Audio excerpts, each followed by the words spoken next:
Do you do you see my screen? Is it okay? We do. It looks great. Okay. All right, Max, go ahead. So it sounds good. I guess, well, thank you, Professor Soder, and thank you for everyone for having us today to present our work on, I guess, on our project to use DAS for WIM, so distributed acoustic sensing, a form of fiber optic sensing, to use for weigh in motion, for weighing various vehicles of various weights along roadways. Uh, I guess moving forward, and thank you to Professor Soder for for helping share the slides when I'm in the field. But yeah, I guess acknowledgments to everyone who's supporting the project so far, and then also moving forward, we'll try to sort of reintroduce the topic more broadly to everyone. So in the next slide, Yeah. Okay. Just Max, I just want to make sure everybody can hear you very well. Is it okay, everyone? It's okay for me. Okay. All right, Max. Maybe if you can talk a little bit louder, it'll be easier. All right, thanks. sounds Max, go good. ahead. So I guess like moving forward to the introduction, so hopefully everyone can get introduced to the topic.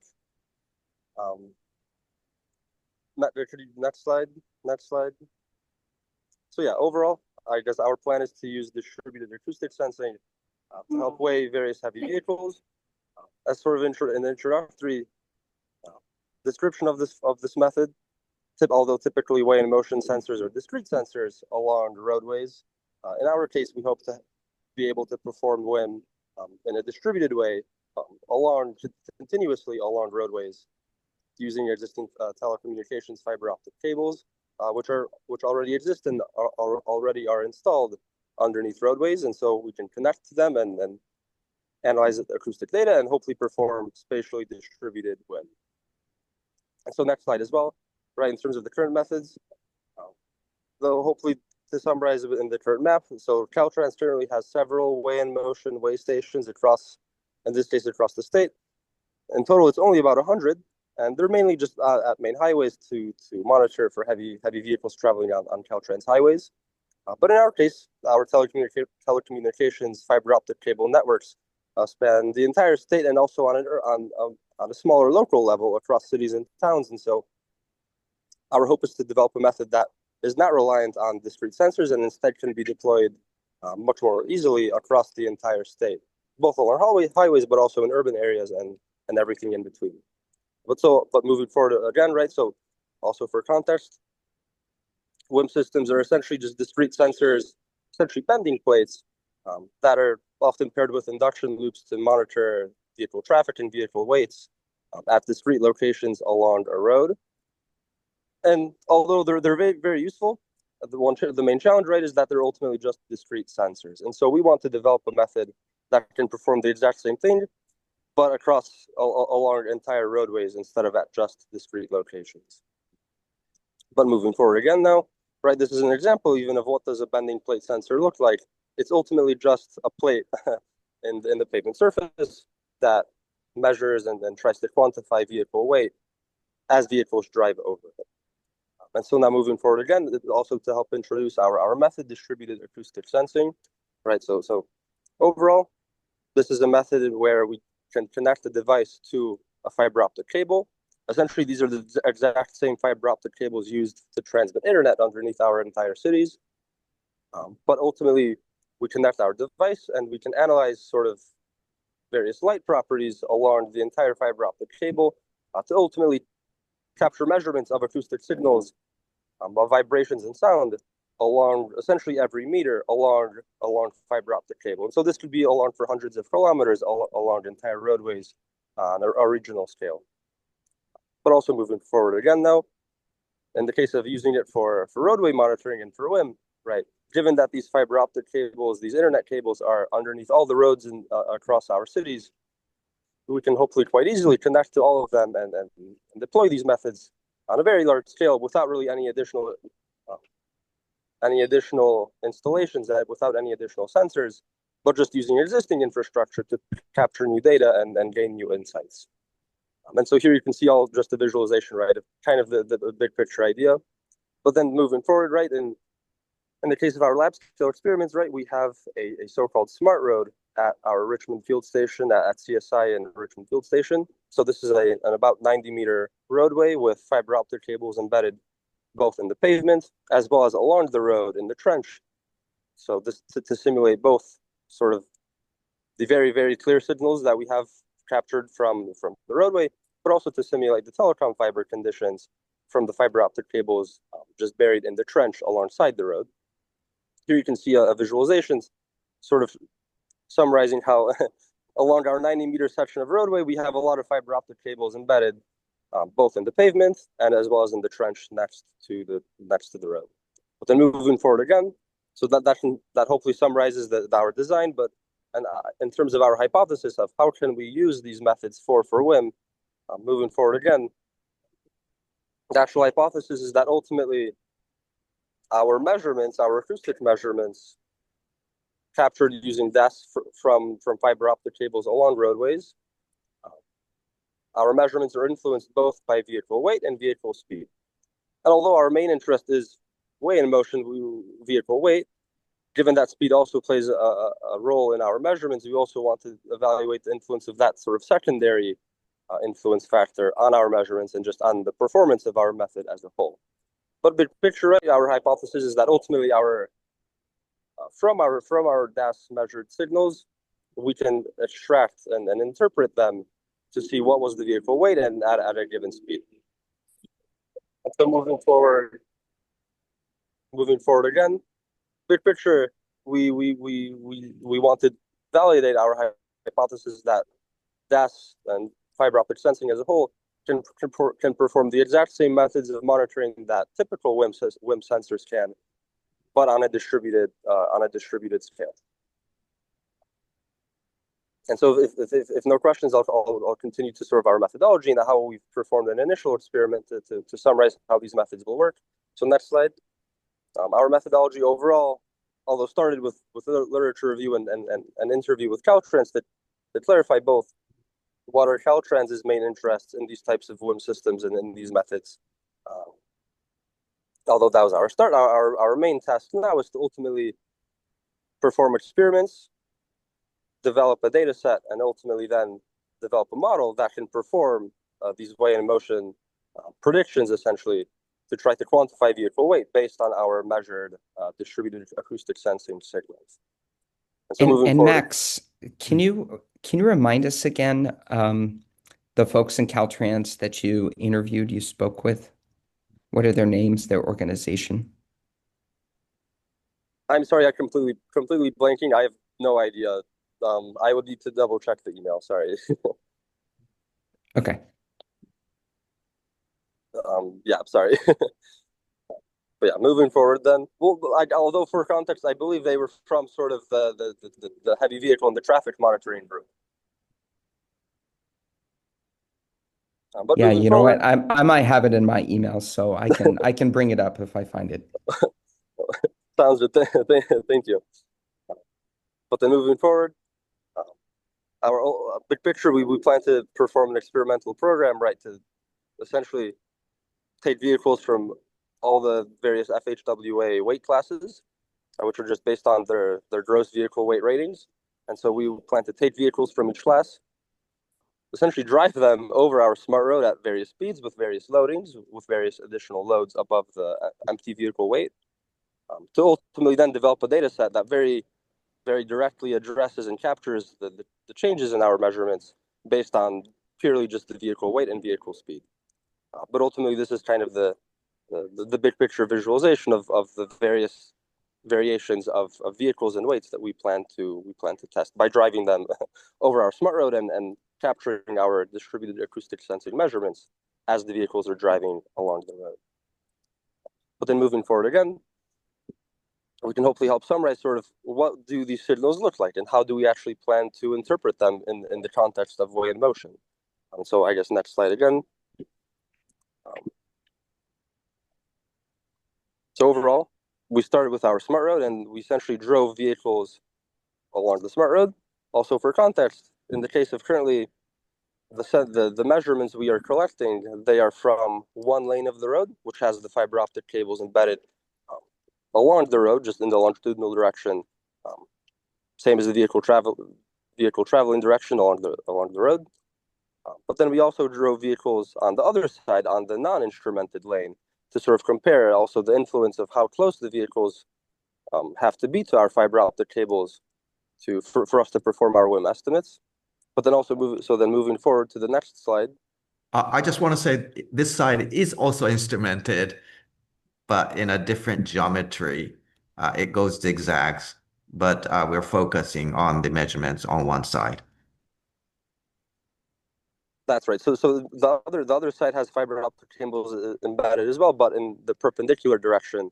So like perpendicular to the vehicle traveling direction. So they almost act like tripwires as the vehicle drives along the road. But then moving on, right, to sort of help visualize our experiment. So we drove the vehicles on both lanes in both directions, and then tried to compare how are our signals influenced in all four of these configurations, with essentially the vehicles traveling along the fiber lane as well as the other lane in both directions.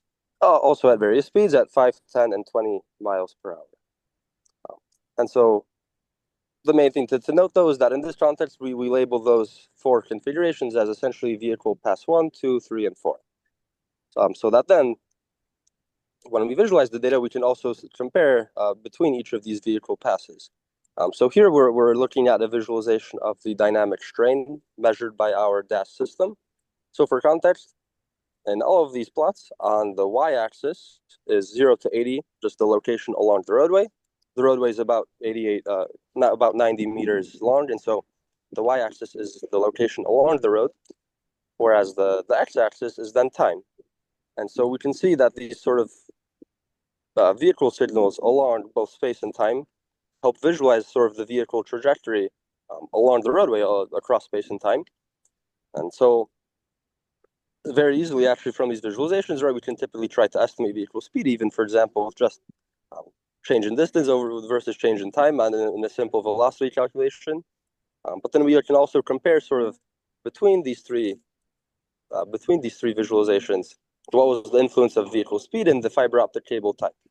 So first, between the three subplots, on the top is a subplot with loose tube cable in the trench, and so this is a fiber optic cable deployment configuration that's typical for existing telecom fiber. So it's just loose tube cable that's installed in the trench for internet.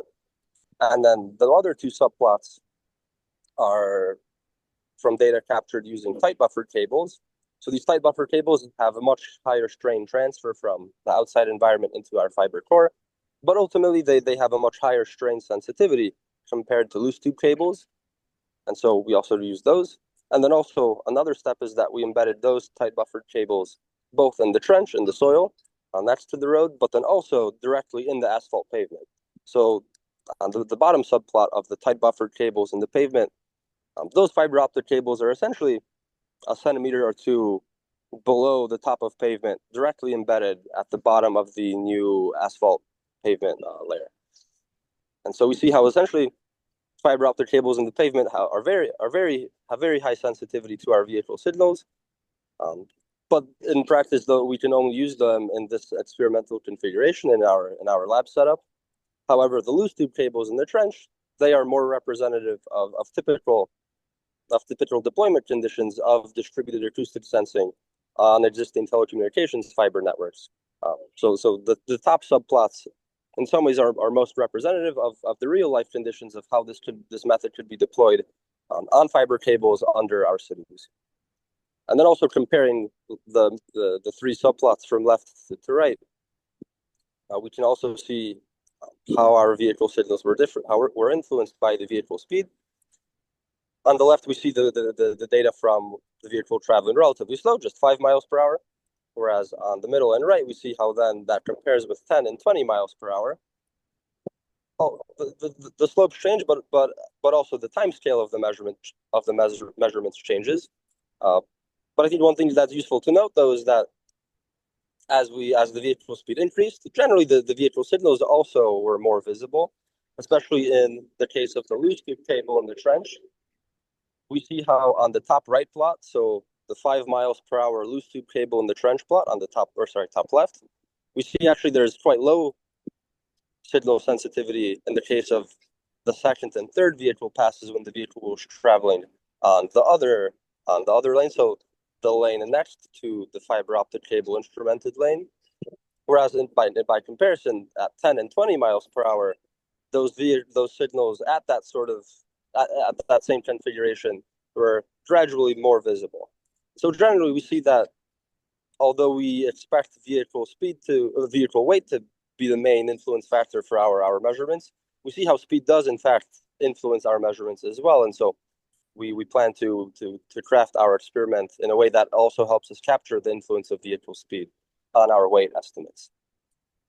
But then to summarize, right? So this is a typical way of how we can visualize our DAS, our distributed acoustic sensing measurements across space and time, with these heat maps essentially helping plot and visualize the vehicle acoustic signals. But then moving on to the next slide, we can inspect these signals much more closely if we, for example, look at a specific time series of strain of our acoustic signal from a specific location along the road, and then the time series to look at the signals from that location across the entire measurement. And so in this case, we see when we look at these signals from essentially location 20, from 20 meters after the start of the roadway. This is just for example, but essentially when we look at this location and the signals from this location, we see 4 characteristic wavelets from the vehicle signals, well, essentially as the vehicle passes that location. Here, when we look at it in a more zoomed out way, we see more clearly that just the strain magnitude of that wavelet is very influenced by whether or not the vehicle is traveling directly above our fiber optic cable in the fiber lane versus if it's traveling in the other lane adjacent to our fiber optic lane. But more broadly, although the magnitude is influenced, ultimately the actual wavelet shape seems reasonably consistent, at least when we look at it from this perspective. But then when we zoom in more closely on each wavelet individually, so in the next slide, we zoom in on specifically the wavelet from pass 1, we see that depending on the fiber optic cable configuration, we're able to detect vehicle signals not just from the vehicle itself, but specifically from the front and back tire of the vehicle, or I guess the front and back axle, as that vehicle passes our specific point in space across time. And so more broadly, right, this can help us inspect not just the vehicle signals from the overall vehicle weight, but also the specific axle weights as well. And then we also see how our fiber optic cable type as well plays a role in the case of the fiber optic cables in the trench next to the road are a little bit less sensitive to the specific vehicle axle weights, whereas the fiber optic cables directly embedded in the pavement are much more sensitive to the specific front and back axle signals of the passing vehicle. But overall, here we can go to the next slide and see how this is similar between both pass 1 and pass 4. So essentially between the 2 times that the vehicle was traveling along the fiber optic lane in the upstream, I guess the eastbound and westbound direction. And we see how generally these wavelets are the same. And so although the magnitude of these wavelets, which is related to our vehicle weight and speed, is reasonably consistent, the actual wavelet shape is sometimes quite different. And so overall, our methods in our modeling, we will make sure that we can accommodate various wavelet shapes that may be caused due to just natural variability in our measurements and the signals emitted by vehicles traveling along the road. But then also moving on to the next 2 slides, we also can look at this wavelets from pass 2 and pass 3. So from the signals, so the difference between pass 1 and pass 4 is that essentially in pass 1, the vehicle was traveling along the fiber lane in the eastbound direction, whereas in pass 4, the same vehicle was traveling in the same fiber lane, but just in the opposite westbound direction. So it just depends on if it was going like in one direction or the other direction along the road. And so then that's the exact same format of comparing pass 2 and pass 3, where in the following slides, pass 2 and pass 3 were from vehicles traveling in the other lane, so not in the fiber optic lane, but in the other adjacent lane with the other configuration. And so, although in this case the magnitudes of our wavelets were much lower, we were still able to detect them. And so ultimately, we want to develop methods that also let us take into account the distance of the vehicle lane from our fiber optic cable. Max, can I ask a couple clarifying questions? First of all, this is super cool. Yeah, really excited to see this. So first question is I'm interpreting tell me if this is the right way to think about it. So the loose tube cable would be like using dark fiber. That's right. Whereas the tight buffered cable, I mean, that's kind of like a lab controlled experiment. We can consider that like ground truth. Correct. Yeah. Okay, so it looks like from these passes that because one of the things I think Caltrans is interested in is detecting the number of axles. And it looks like with the tight buffered cable, you can calculate the number of axles. But then with the loose tube cable, which might be like where dark fiber is, it looks like it's kind of filtered together. So is the right takeaway that with loose tube cable like dark fiber, it might be difficult to detect the number of axles? So I think not necessarily in theory, yes, but in practice, it may not be that simple, given that the visualizations we're seeing here, they're just for a specific, essentially for a specific 0.1 to 10 hertz bandpass filter of our data. So essentially, although in the current visualization, although we may get that impression based off of the current visualization from the current way of processing the data. I think there may be ways we can process the data in a different way to better visualize those specific axial signals from the loose tube cable as well. So I think although that may be the impression from just these visualizations, I think we want to very much develop our modeling effort, our data processing effort, to hopefully find a way to ensure we can use loose tube cables for those types of axial specific. Yeah, I and see. Scott, I want to say is that this is just one location that Mhm. we were looking at. We have a sequence of every location along the fiber. Mhm. So maybe this may not show, but then the other ones may show, depending on the looseness is linked. And therefore, what we want to do is just look at every location data set to see whether we can get the information that you are asking for. I see. So if you have just one point sensor, you only get one data, but then here we Right. have lots of data along the fiber. So maybe some location we may see that information. We want to, yeah. So that's what we want to check. Yeah. Just to repeat back what I understand is that I mean the ultimate goal is to see if the signal has sensitivity to the number of axles, and there's a few things you can play with. That is multiple signals in space. Yes.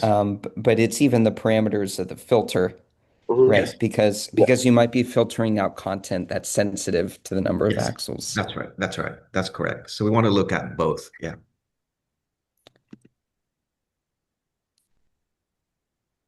But overall, I guess on the other hand, I guess in that case, our interpretation of your question then is that we very much want to then focus on actual specific vehicle weight prediction, vehicle weight estimation, and to ensure that our methods are applicable on existing telecom dark fiber that is loose tube cables in the trench. Yeah, since you mentioned that, I did have a question about that. So it seems to me that I mean you want to estimate weight. I think there's interest in the number of axles, maybe because that's a proxy of weight in the end. But and then a third thing, I guess I'll frame that as a question, is Cal are the folks you talked to at Caltrans also interested in estimating the speed of the vehicle? I'm not an expert in this, but anecdotally, it seems to me that speed might be important for predicting degradation as well. Are they interested in speed? Oh, Max? I think generally they. I'm sorry. To answer your question, I think generally yes, they were also interested in comparing how well that type of typical speed estimation could be performed for the vehicle signals. I think the good news is that actually estimating the vehicle speed is actually the easiest from all of our Yeah. I guess that's the easiest part from everything here because Yeah. we literally just look at that space and time plot and we can from the slope directly estimate the vehicle speed at different points in time is even. And so we're very open to that type of method, but also because that's the easiest thing we can do. Yeah, exactly. Okay, unless there's other questions, why don't you continue? Uh, Question here, Scott. Yeah, thanks, So, Sajid. hey, thanks for taking me in. So my question was, so with the same truck or vehicle going over at a different speed, obviously the weight measured, estimated rather, varies, right? Now, how do we calibrate or how do we know what would be a correction factor to the measurement to get the closest to the actual accurate weight of the truck actually, how do you do that?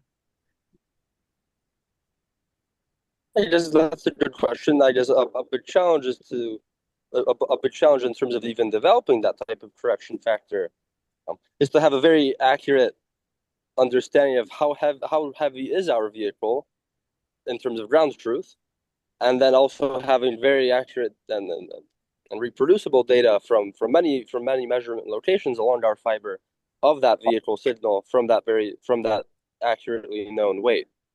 Um, and in some ways, I just our planned experiments hope to specifically address that in the sense that we will drive essentially in this case two very specific vehicles from RFS with a known weight and a known loading across our smart road, and then we'll capture those measurements along our entire roadway, so that then we can really, I guess, answer that question to better understand how is the very specific vehicle weight and vehicle loading related to our measured signals.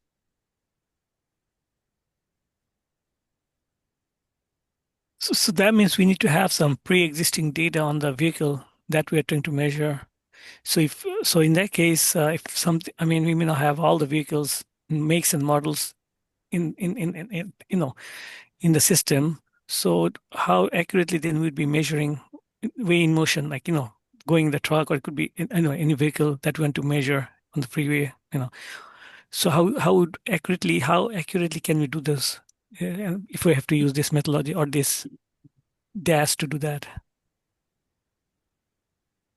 I mean, that's a good question. I guess our experiments may or may not enable us to quantify the exact vehicle weight down to 1 pounder or one No, one no, yeah, fourth. exactly. The question is But like, what overall, would the accuracy? I mean, of course, I mean, and how much can we tolerate, and what is the accuracy that is needed by the authority? I mean, who is like PC, I mean, the CHP needs, there's a measurement that they can allow so much weight of truck through this road or blah, blah, blah. So what is the accuracy that you can hit, and what's the accuracy typically being needed by these authorities, by the state of California?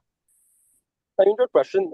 Our starting point is to try to at least be able to, if not quantify exact vehicle weight, but to at least be able to predict to classify the vehicles and vehicle weights into the specific buckets. For example, FHWA weight classes, or any more specific California specific weight classes. But ultimately, we plan to perform our experiments to verify how accurate or how accurate is our method, and if we are able to actually quantify the exact vehicle weight versus just classifying vehicles into weight classes. Okay, thank you.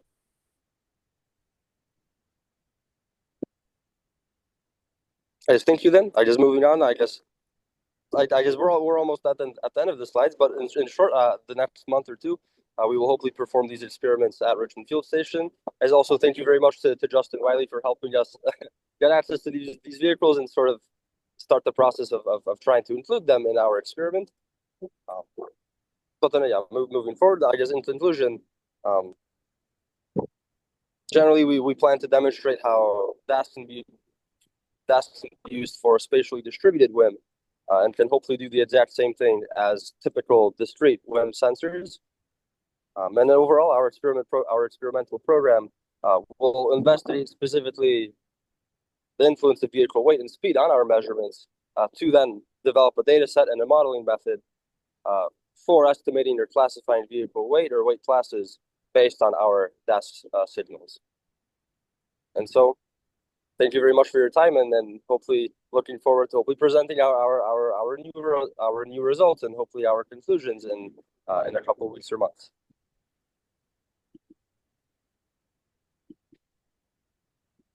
Max, thank you. Tremendous. Thanks for doing this in the field. You got your hard hat, coordinating with Professor Soga, who's controlling the slides. Yeah, before we move away from this topic, any further questions for Max or Professor Soga, particularly from our colleagues at Caltrans?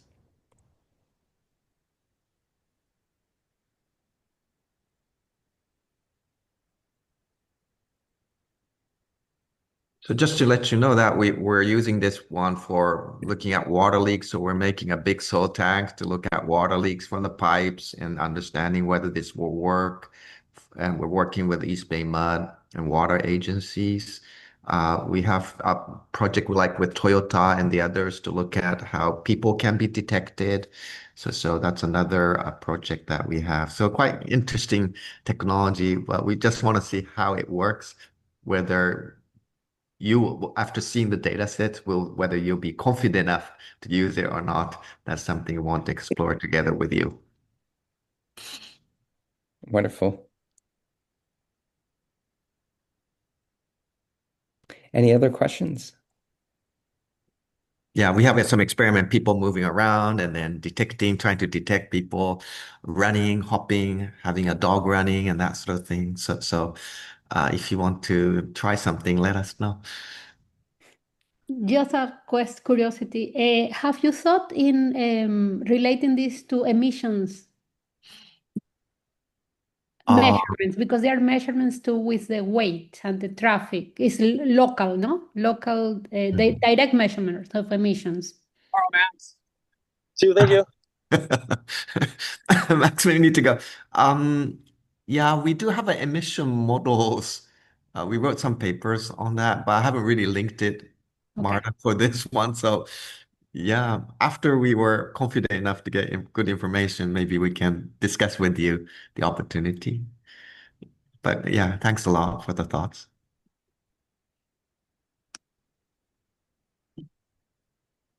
Yeah, and then Max, before you jump out, maybe something, just a bit of feedback is, I think at the end of the day, I don't want to speak for Caltrans, but I imagine the way they think is, it comes down to cost and accuracy. And so, to the extent that you can A/B compare the existing weigh in motion technologies and say, okay, here's the difference on cost, here's the difference on accuracy. And then there's like layers to that. I think we understand, like if you embedded it in the road or if you use the dark fiber or um, I think that'll be what's keenly interesting. And like anything else, I'm sure it'll be dependent and the nuances of,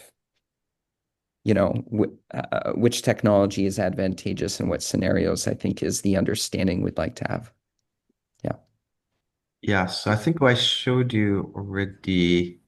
We do have a dark fiber over here. So from the city of Richmond all the way down to Jack London Square. So this is the data sets that we do have. So that's just something for the future that we can look at it. Right. Yeah, Sajed highlighted, I'll say it out loud. Yeah, related to this point, the ease of deployment. So if you use that dark fiber, it's literally zero effort. Yeah, it's already there. Yes. You just need access to the data. And so not to steal your talking points, but on the bottom of the slide, FiberSense, there's a company that has the data. We're literally looking at the data, and one of Professor Soga's former PhD graduates happens to work at the company. So, He's the vice president of the company. Yeah. So Yeah. If this meets cost and accuracy requirements, then the ease of deployment is can't get easier.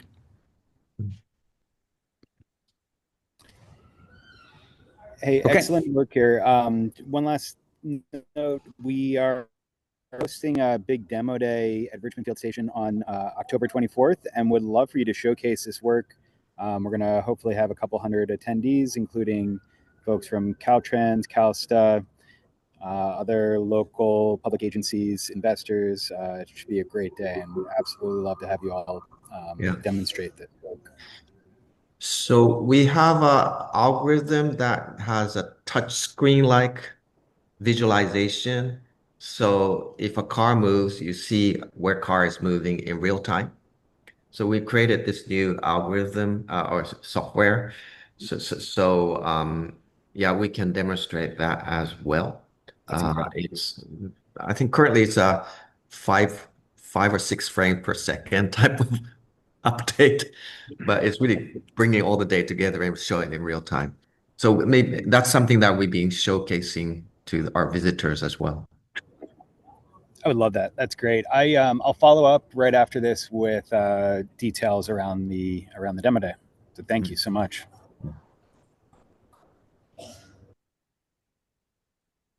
And maybe what we could also do is we could try to see our way in motion folks also here at Traffic Ops and see. But actually, a lot of times when we have too many slides which are technical, you lose them. But where it's very specific to the point, and like as Scott mentioned, we have the accuracy and those things. That one or two slides, if we could just do, and then 5 frames per second, that's not a big issue as long as we are able to demonstrate, hey, this is working. From here, technology will only improve, right? It's just to test that proof of concept and get some buy-in from our customers. So no, great job there. And we'll try to do our bit to bring those people on the demo day like Justin mentioned. Thank you again. Great presentation. Yeah.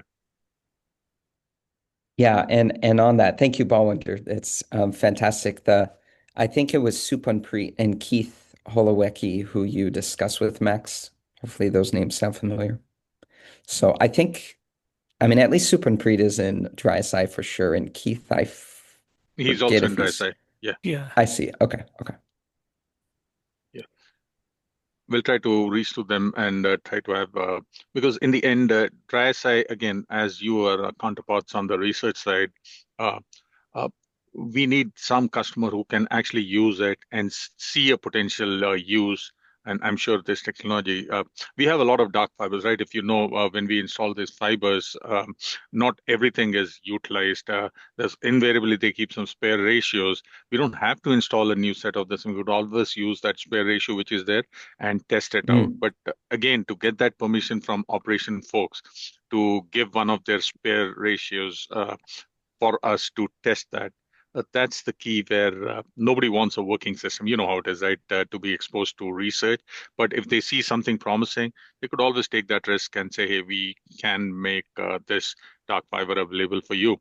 We don't have that access. Supan doesn't have access. I don't have access. We just have access to research and the great researcher presentation, which we just heard. Okay. Thanks. Got it. Thanks, Balwinder. Super helpful.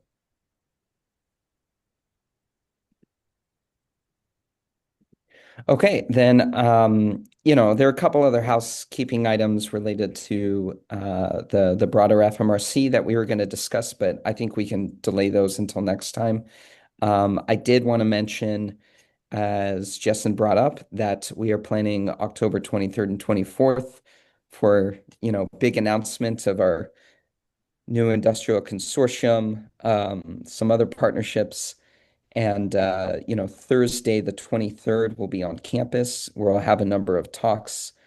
Justin and Amanda Cairo have done an amazing job getting folks from, Caltrans, Calsta, CCTA, SFCTA, Waymo, NVIDIA, Toyota, BMW. We're hosting General Motors in about an hour. Hopefully, we'll get them. But then the Friday is the demo day at Richmond Field Station. So, yeah, please keep that on your calendars. And I know many of you are involved in different pieces of it. So reach out to me or Justin if you want to participate more or have questions about your participation.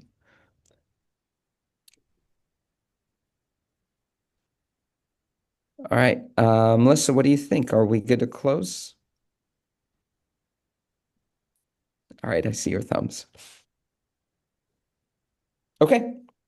Thanks, everybody. See you soon. Thank you.